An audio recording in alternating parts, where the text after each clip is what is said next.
Mga boss, ito yung idol nyo. Is Rapi Tulfo the next president? Kung magdesisyon siyang tumakbo sa 2028, handa mo na ba siyang suportahan? Yes or no? At bakit, mga boss? So, kung tatakbo ang idol yung mga boss, itong si Rapi Tulfo ay susuportahan nyo ba bilang presidente ng Pilipinas? At ang posibleng makalaban niya dyan, mga boss, ay si VP Inday Sara Duterte kung sakaling hindi mapigilan siya ng mga taong sinisira ang mga Dutertes ngayon.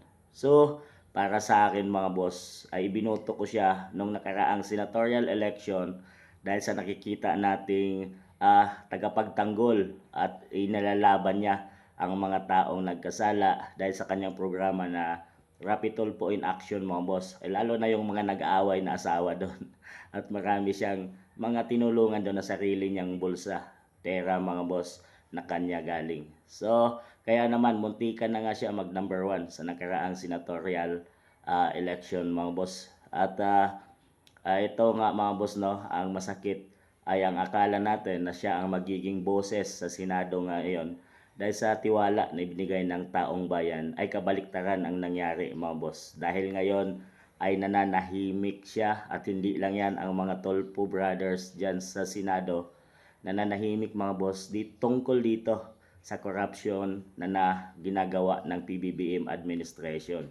Flood control project corruption, mga boss. So talagang hindi lang yan ang talagang mga palpak at walang nagawang mga proyekto ng administrasyon ni PBBM ay mukhang nanahimik ang ating idol, mga boss, na iyon sana ay inaasahan natin na mag-iingay at talagang lalabanan niya dito dahil siya nga ay napili na ng taong bayan.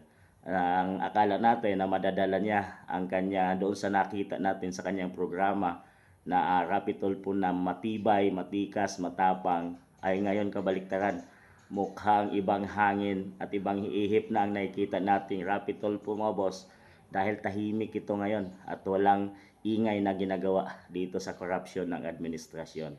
Para sa akin, mga boss, ay hindi no at hindi ko siya iboboto, mga boss, dahil sa nakikita natin 3 years na ba, mga boss, kung di ako nagkakamali ay tahimik itong si Rapi Tulfo dito sa issue na kahirapan ng ating bayan ngayon.